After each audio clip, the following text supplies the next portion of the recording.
नमस्कार, city post के इस खास पेशकश में आपका स्वागत है। मैं हूं श्रीकांत प्रत्युष, मेरे साथ है नितिन नवीन, बीजेपी के जाने माने नेता और पटना बांकीपुर विधानसभा क्षेत्र से चुनाव लगातार लड़ रहे हैं। इस बार भी मैदान में है। नितिन, हमेशा तो आपकी जीत होती है, इस बार लड़ाई थोड़ी मुश्किल दिख रही है पूरे बिहार में एनडीए के लिए।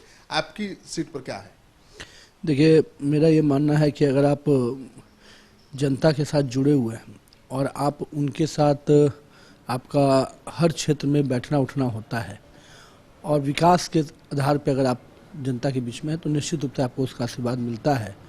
और मैंने देखा कि जिस प्रकार से हमने पदयात्रा की, लोगों का स्नेह और विश्वास नज़र आ रहा है।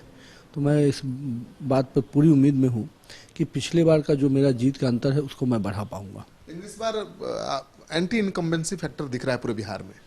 देखिए भैया, ये ऑब्वियस बात है कि जब 15 साल किसी भी सरकार का होता है तो कुछ कई चीज़ें छूटी हुई हैं, उस पर लोगों के एक्सपेक्टेशन होता है। पर हम लोगों ने क्या क्या किया है वो भी एक बड़ा माइलस्टोन है। और हम जब जनता के बीच में जा रहे हैं तो निश्चित रूप से हम अपने उपलब्धियों को भी बता रहे हैं और जो कमियां हमारी रही हैं उसका भी संकल्प ले रहे हैं। तो कहीं ना कहीं जब लोग देखते हैं कि आपने काम किया है और भविष्य में कुछ काम अगर छूटे हुए हैं वो भी उम्मीद हम ही से कर सकते हैं, क्योंकि उनको मालूम है कि काम करने का ट्रैक रिकॉर्ड हमारा ही रहा है, बाकी लोगों का तो कारनामा करने का रिकॉर्ड रहा है। नहीं, ठीक है, बीजेपी का गढ़ माना जाता है पटना, लेकिन हमेशा की बजाय मैंने इस बार 15 साल बाद चुनाव भी लड़ रहे हैं ना भाई आप, तो कैसा लग रहा है? देखिए, मैं तो बड़ा स्पष्ट कहता हूं कि अगर आपका वर्किंग संबंध बहुत अच्छा रहा है जनता के बीच में तो कई समस्याओं का समाधान होता है। आज भी जब लोग मिल रहे हैं तो नितिन जी वाला काम मेरा नहीं हुआ, इसको करा दीजिएगा।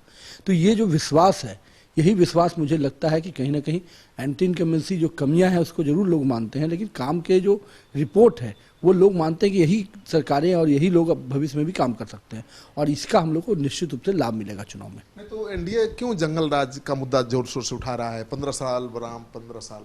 देखिए, हम स्पष्ट रूप से कहते हैं कि हम कहाँ से चले थे, कहाँ पहुँचे हैं, और जहाँ से चले थे जो लोग आज बड़े बड़े वादे कर रहे हैं उनका ट्रैक रिकॉर्ड क्या रहा है। जब वो लंबी लंबी बातें बोलते हैं, बयानवीर बनते हैं, तब कम से कम आईना दिखाने के लिए उनको बताना पड़ता है। जिनके कारण बिहार में पलायन हुआ, जिनके कारण युवाओं की ये हर्ष हुए कि वो शिक्षा से लेकर रोजगार के लिए बाहर जाने के विवश हुए, वो आज बड़ी बड़ी बातें कर रहे हैं रोजगार के लिए, जबकि वो अपने रोजगार के अलावा किसी की चिंता नहीं किए, अपने परिवार के बाहर नहीं चिंता किए। तो निश्चित रूप से उनको आईना दिखाने के लिए वो चीज़ है, लेकिन हम उसके आधार पर वोट नहीं मांगते। हम वोट मांगते हैं अपने 15 सालों के काम के आधार पर, और वही मेरा और हमारी सरकार का सबसे बड़ा यूएसपी है।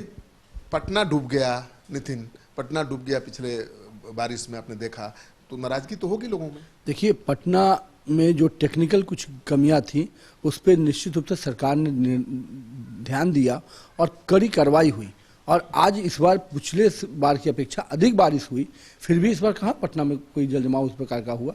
आज जो मेरा इलाका केवल जो पिछले बार डूबा था, कांग्रेस मैदान का इलाका, वो भी इलाका इस बार बड़े पानी में भी कहीं नहीं हुआ। कई ऐसे इलाके हैं जिसको हम लोग जल जमाव से मुक्त कर पाए हैं। दक्षिण पटना का इलाका, चिड़ियाटार खासमल, हमेशा आप लोग सुनते होंगे कि डूब जाता था, कहाँ इस बार का रिपोर्ट है चिड़ियाटार खासमल चांदबाड़ी रोड में पानी के जल जमाव का। तो जो कमियां हैं निश्चित रूप से हम काम करते हैं, लेकिन हमने कितने इलाकों को जल जमाव से मुक्त किया है ये भी लोग की जनता के सामने है। लेकिन जो सब चैनलों पर खबर चल रही है कि नीतीश कुमार से नाराजगी है, उसका खामियाजा बीजेपी को भी भुगतना पड़ सकता है। देखिए, मेरा ये नहीं मानना है कि नीतीश कुमार से किसी प्रकार की नाराजगी है, क्योंकि नीतीश कुमार एक ऐसा चेहरा है जिसने विकास करके दिखाया है। कमियां अगर हैं तो उन कमियों पे भी काम करने का भरोसा किसी पे है तो भाजपा और जदयू की सरकार से ही है, और किसी पे कोई भरोसा भी नहीं है। आपकी 5 साल की बड़ी उपलब्धि क्या है? देखिए, मैं ये कह सकता हूँ कि आज 44 करोड़ की योजना जो बेऊर से लेकर सिपारा पुल तक, चाणक्य लॉ कॉलेज, तो सम्प हाउस और नाला का निर्माण हो रहा है, उससे वार्ड नंबर 15 से लेकर 19 तक के इलाकों को जल जमाव से हम लोग मुक्त कर रहे हैं। चिड़ियाटार खास महल को हम लोगों ने 15,000 एलईडी लाइट लगे हमारे क्षेत्र में, और कहीं ना कहीं जो गलियां अंधेरी रहती थी उन गलियों में रोशनी पहुंची। हम लोगों ने पटना के क्षेत्र में जो कूड़ा उठाने का काम था, पटना में कूड़ों का हमेशा समस्या रहती थी, आज कहीं ना कहीं घर घर से हम कूड़ा उठा रहे हैं। फिर भी कुछ कमियां हैं, उसको भी हम दूर करेंगे, लेकिन आज घर घर से कूड़ा उठाने का काम हमारी सरकार ने किया है।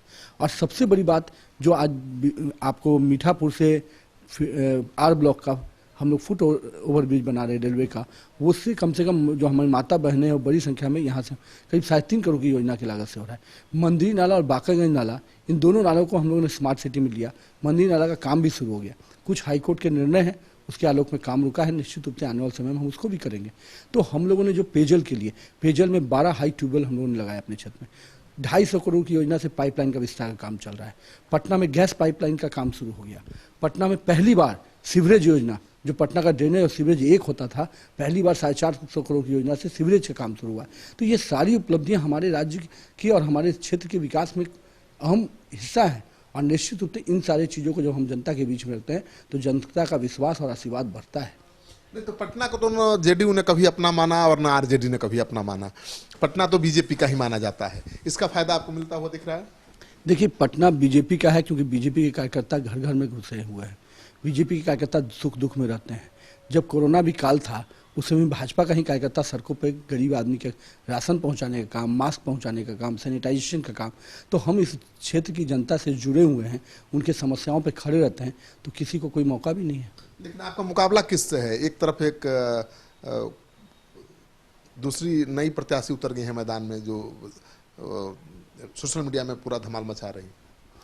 देखिए, मेरा मानना है कि मेरा जो मुख्य मुकाबला है, जो मेरी चुनौती है कि पिछली बार हमको जनता का जितना आशीर्वाद मिला, 40,000 मतों से हम चुनाव जीते थे, इस बार उसमें हम कितनी बढ़ोतरी कर पा रहे हैं। और मेरा मानना है कि सही चुनौती मेरे लिए वही है कि हर बूथ में इस बार कितना हमको जनता का आशीर्वाद मिल रहा है। लड़ाई किससे? लड़ाई भी इन्हीं लोगों से है। मतलब जनता कितना अधिक हमको मतदान करे, कितना अधिक किस पार्टी के कैंडिडेट से लड़ाई है, पूछना चाहता हूँ। कि मैं किसी के कैंडिडेट को लड़ाई को मतलब इसलिए नहीं मानता हूँ कि धरातल पे कौन है, ये सवाल बहुत बड़ा है। जो लोग आए हैं निश्चित रूप से युवा है, हमारे भाई बहन है, बिहार की बेटी है, बिहार का बेटा है, तो निश्चित रूप से उनको स्वागत है। लेकिन मेरा ये मानना है कि कम से कम क्षेत्र में आए हैं तो क्षेत्र के लोगों का विषय भी समझिए। केवल बड़े बड़े ग्लैमर से राजनीति नहीं चलती है। तो आपने सुन लिया नितिन नवीन को। कम उम्र में इन्होंने बड़ा मुकाम हासिल किया है। बीजेपी के एक बड़े मजबूत स्तंभ भी हैं और इनको पूरा भरोसा है कि पटना की जनता का भरपूर प्यार और समर्थन इस बार के चुनाव में भी मिलेगा। पिछले चुनाव में 40,000 मतों से के मार्जिन से जीते थे, तो इनको शिकस्त देना भी कोई आसान काम नहीं है, वो भी पटना से, जहां पर घर घर में बीजेपी का कार्यकर्ता है। ये इनका दावा है। अगर इनके दावे में दम दिखे तो इस वीडियो को खूब शेयर करिए। अगर आपने अब तक हमारा चैनल सब्सक्राइब नहीं किया है तो कर लीजिए। पिछले 1.5 साल में 8 लाख लोगों ने हमारे चैनल को सब्सक्राइब किया है। 16.5 करोड़ लोगों ने देखा है। चुनाव की हर छोटी बड़ी खबर आपको इसी चैनल पर मिलेगी।